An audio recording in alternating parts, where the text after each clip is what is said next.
사람들은 장소에 따라서 다른 경험을 하게 됩니다. 높은 산에 올라갔을 때 그 산에서 경험하는 것과 또 산 아래에서 경험하는 것이 다릅니다. 또 우리가 같은 사람을 만난다 할지라도 그 사람을 이제 어디에서 만나느냐에 따라서 그 사람의 다른 모습을 이제 경험하기도 합니다. 저와 여러분이 대부분은 교회 안에서 이렇게 만나게 되지만 간혹 성도들 중에 교회가 아닌 곳, 다른 곳에서도 만나기도 합니다. 그때는 부정적인 의미에서가 아닌 교회에서 보았던 모습과 다른 새로운 모습들을 그곳에서 이제 보게 되는 거죠. 그것은 모든 사람이 다 마찬가지입니다. 장소에 따라서 우리는 이전에 보지 못했던 그 사람의 모습을 이제 발견하게 됩니다. 예수님은 제자들과 함께 높은 산에 올라가셨다가 변화산에 올라가셨다가 이제 그 높은 산에서 이제 내려오셨습니다. 제자들은 산에서 내려올 때 하늘에서 너희는 그의 말을 들으라 하는 하나님의 음성을 듣게 됩니다.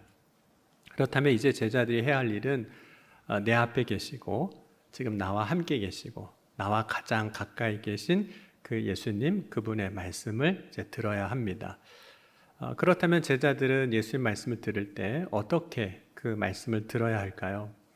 제자들이 하늘에서 음성이 들릴 때 예수님이 누구신지에 대해서 말씀을 하셨습니다. 그것은 예수님의 정체성에 대한 말씀만이 아니라 이제 그 예수님을 향해서 제자들이 어떤 태도로 들어야 하는지에 대한 말씀이기도 했습니다.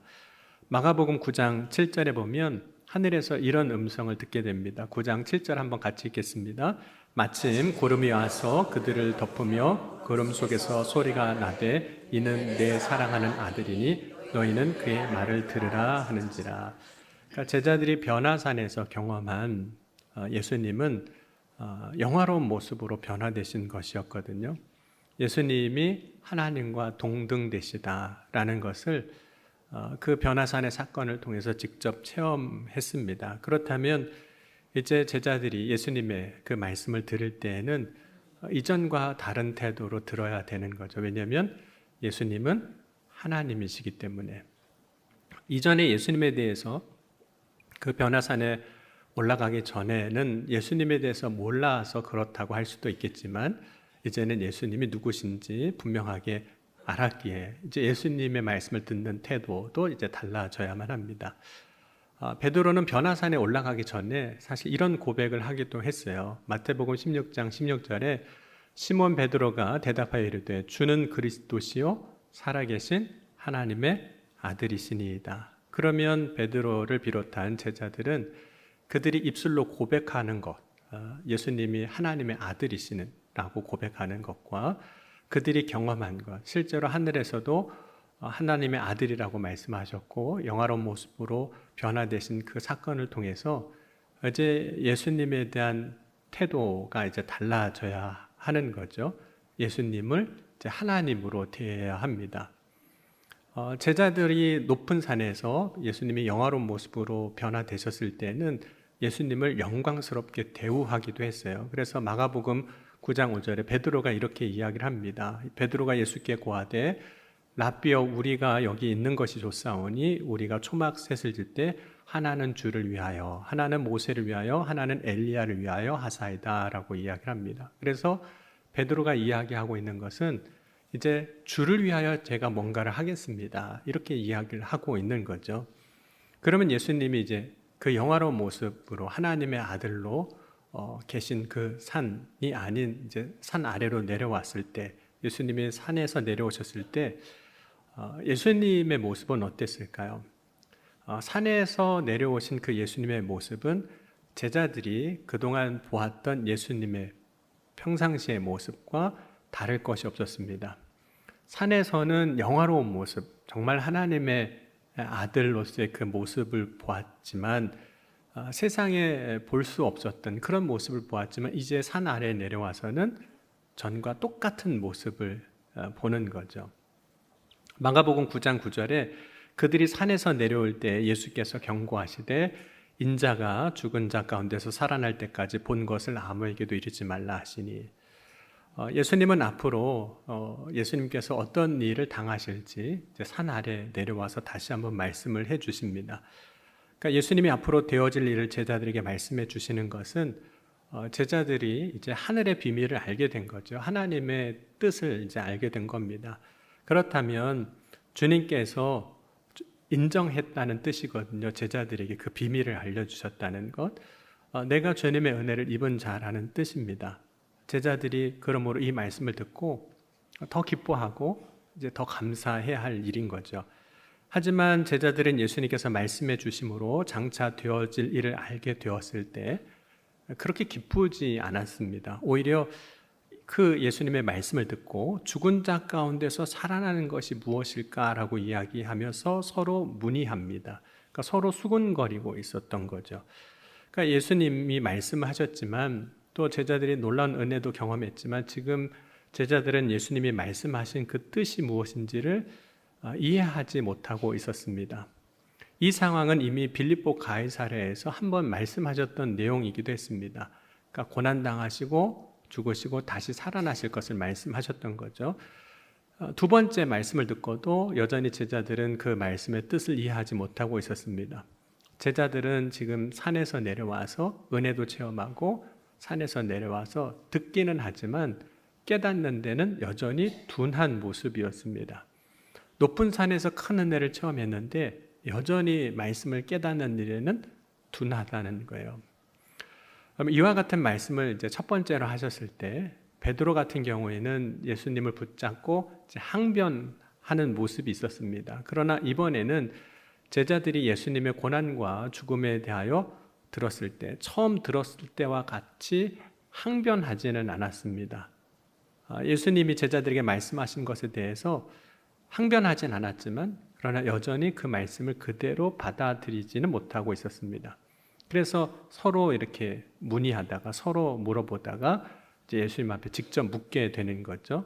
오늘 10절과 11절은 같이 읽겠습니다. 그들이 이 말씀을 마음에 두며 서로 문의하되 죽은 자 가운데서 살아나는 것이 무엇일까 하고 이에 예수께 묻자와 이르되 어찌하여 서기관들이 엘리야가 먼저 와야 하리라 하나이까. 제자들이 예수님께 물어보는 것은 예수님의 말씀은 듣지만 그 말씀의 뜻을 몰랐을 뿐만 아니라 그 말씀에 대해서 온전하게 전적으로 신뢰하지 못하는 그런 태도이기도 합니다.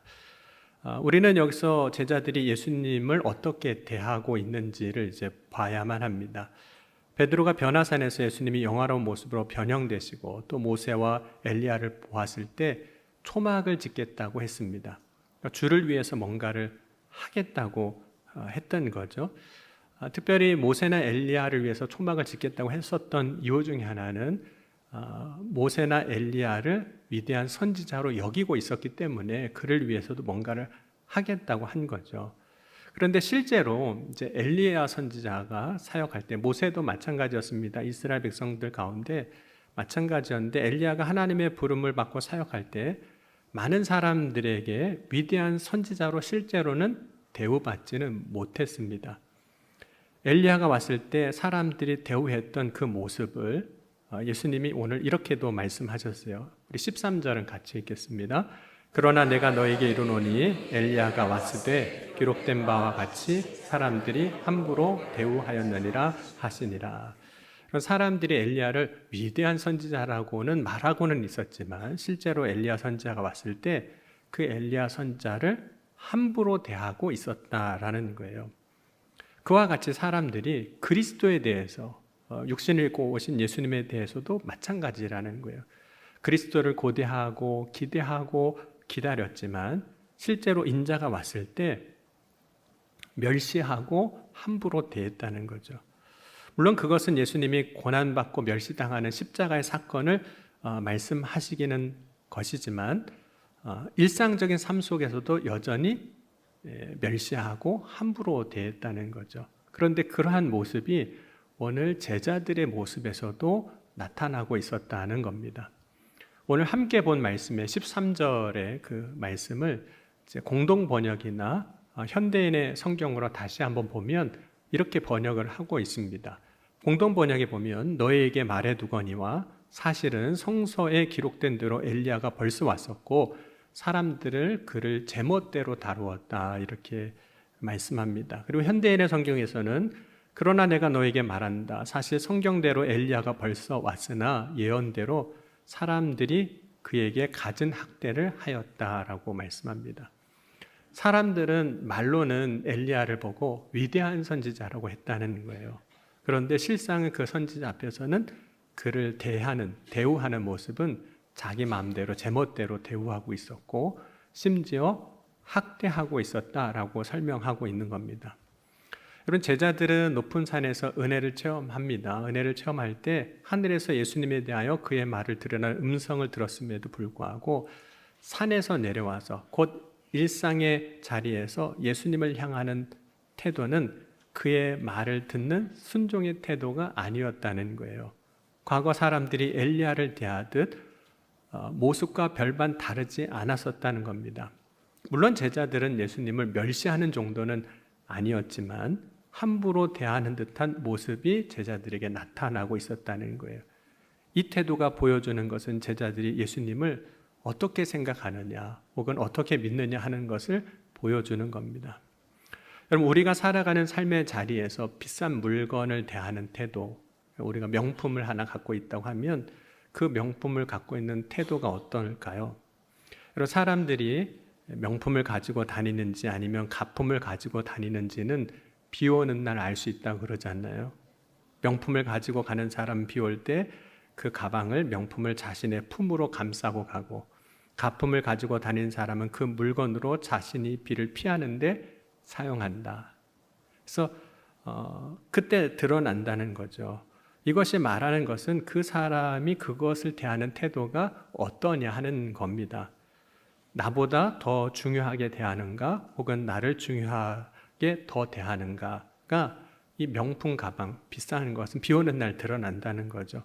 비가 그런 능력이 있다는 것이 아닙니다. 어떤 상황이나 사건으로 하여금 내가 그 대상을 어떻게 대하는가 하는 것을 드러나게 한다는 거죠. 그런 제자들은 지금 은혜를 체험하고 신비를 경험했던 그 높은 산에서는 예수님을 정말로 하나님의 아들로 인정했습니다. 그래서 주를 위해서 제가 뭔가를 하겠습니다 라는 태도를 보였어요. 제자들이 주를 위하여 무엇인가 하려고 했습니다. 그런데 막상 산 아래로 일상의 삶의 자리로 돌아와서는 예수님이 높은 산에서와 같은 모습으로 계시지 않았을 때는 그렇게 대하지 않았다는 거죠. 왜 그렇게 됐던 걸까요? 그 이유는 산 아래에서 예수님의 모습이 산 위에서와 달랐기 때문이에요. 높은 산에서는 정말 영화로운 모습이셨어요.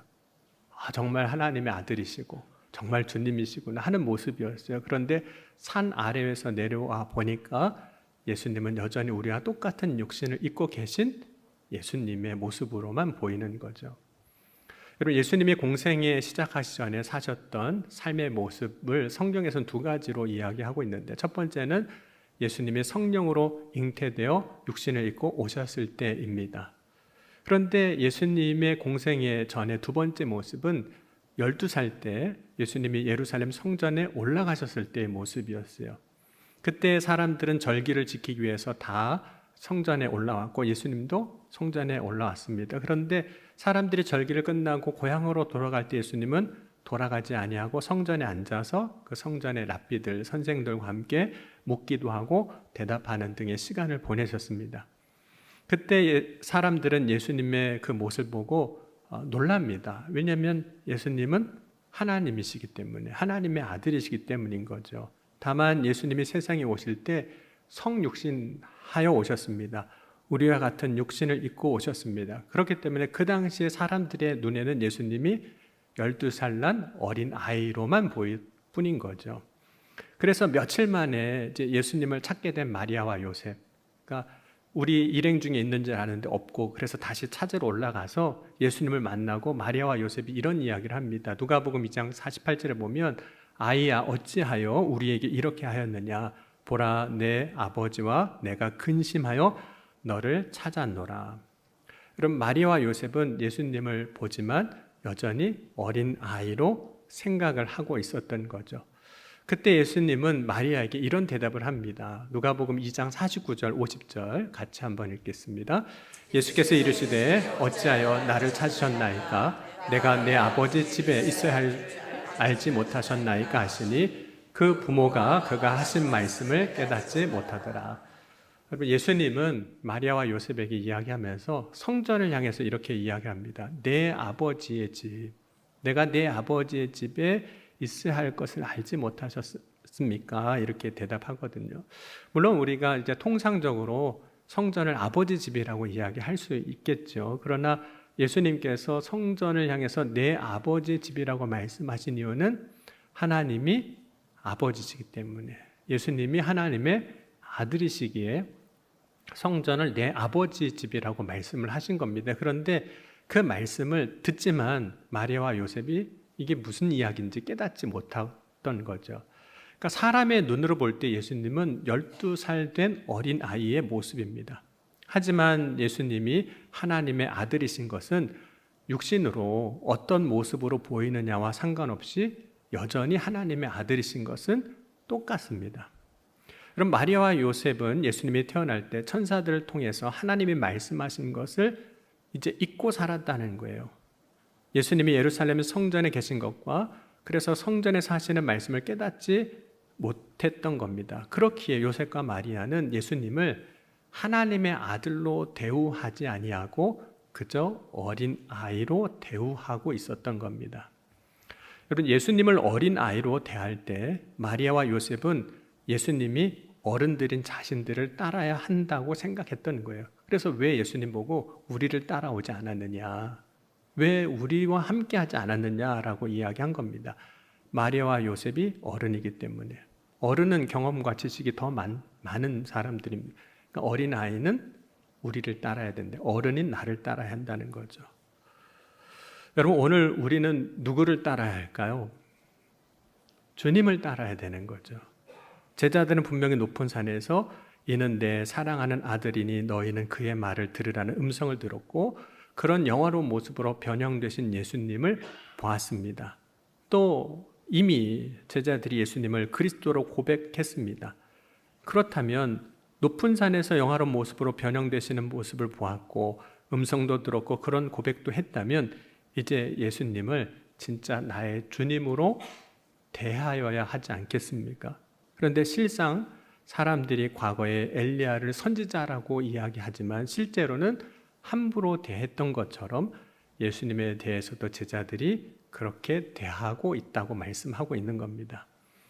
오늘 함께 본 본문에서 13절에 함부로라고 번역이 된 이 헬라어를 보면 셀로라는 헬라어인데 이 단어는 보통 인간의 욕구와 관련된 의미로 사용되는 경우가 많습니다.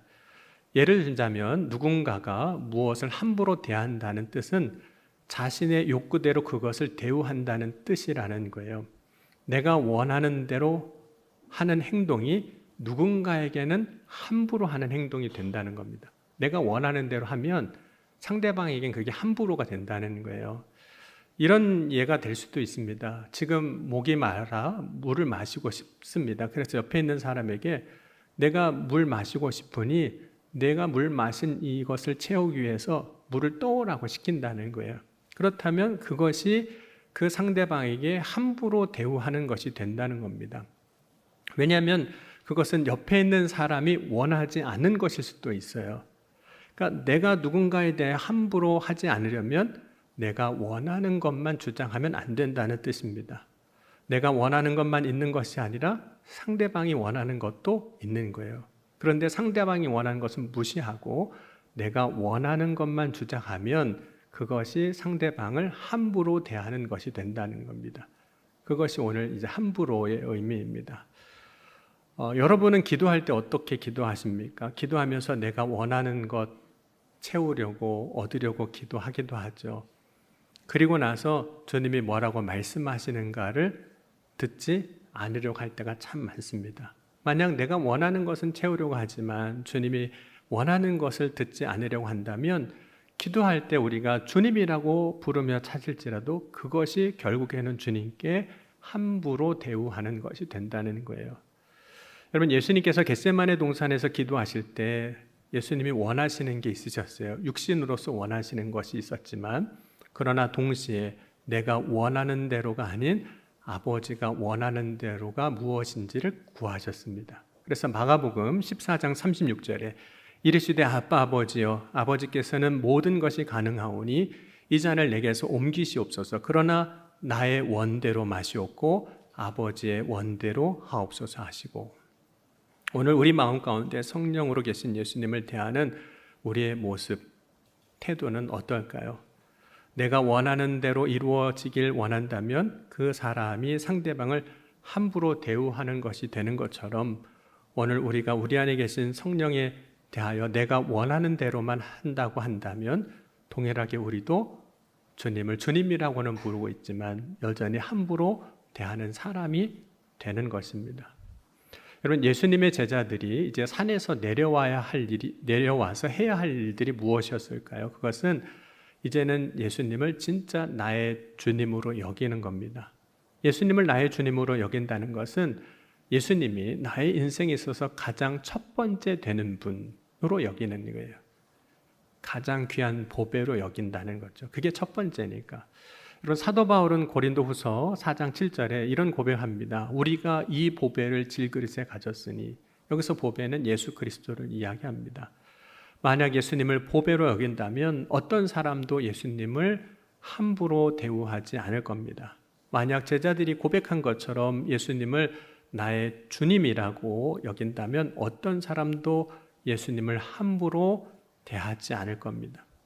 예수님을 나의 주님으로 고백한다면 이제 주님이 나에게 말씀하시는 그 한 말씀 한 말씀을 나에게 주신 가장 귀한 말씀으로 여기는 저와 여러분이 될 수 있기를 주의 이름으로 간절히 축원합니다. 주님이 나에게 주신 말씀을 가장 귀한 것으로 여겨 그 말씀을 따라 살아가 보십시오. 우리에게 주시는 그분의 말씀을 가장 귀한 것으로 들을 때 우리의 삶에 분명히 우선순위가 달라질 겁니다. 또한 주님이 나에게 주신 말씀을 들을 때 우리에게 말씀이 살아 역사하여서 하나님의 은혜와 영광이 높은 산에서 경험한 것처럼 그 산 안에 우리가 살아가는 일상의 삶의 자리에서도 주님이 우리에게 주시는 놀라운 은혜를 동일하게 경험하게 하시고 그 은혜를 누리게 하여 주실 줄 믿습니다. 오늘 저와 여러분은 말로만 주님을 주님이라고 고백하는 자가 아니라 실제 나의 삶에서 주님을 나의 가장 귀한 보배로 나의 주님으로 고백하고 그분의 말씀을 듣고 따라가는 믿음의 삶을 살아갈 수 있기를 주의 이름으로 간절히 축원합니다. 오늘 주신 말씀 붙잡고 우리 함께 잠시 기도하겠습니다. 주님, 오늘 이 시간 오늘 주님을 나의 가장 귀한 보배로 나의 주님으로 고백하는 믿음의 삶이 되게 하여 주옵소서. 이 시간 함께 기도하겠습니다. 지금도 살아계시고 역사하신 하나님, 오늘 이 시간 주님이 나의 삶의 가장 귀한 주님이신 것을 고백하며 믿음으로 나아가게 하여 주옵소서. 그래요, 주님 나에게 주신 말씀을 듣고 따르며 순종하며 산 아래에서도 역사하시는 우리의 일상 가운데도 역사하시는 주님의 놀라운 은혜의 영광을 함께 누리는 주의 자녀들이 다 되게 하여 주옵소서. 오늘도 구하고 부르짖을 때 응답하시고 채워주실 줄 믿습니다. 사랑의 주님 감사합니다. 오늘 예수님 나의 주님으로 고백하고 나의 가장 귀한 보배로 여기며 믿음으로 나아가는 주의 자녀들 위해 주님 예비하신 은혜와 성령으로 역사로 충만케 하여 주옵소서. 그래서 살아 역사하신 하나님을 알고 고백하는 믿음의 승리의 삶을 살아가게 하여 주옵소서. 주님 이루어 주실 것을 믿사오며 예수님의 이름으로 간절히 축복하며 기도하옵나이다. 아멘.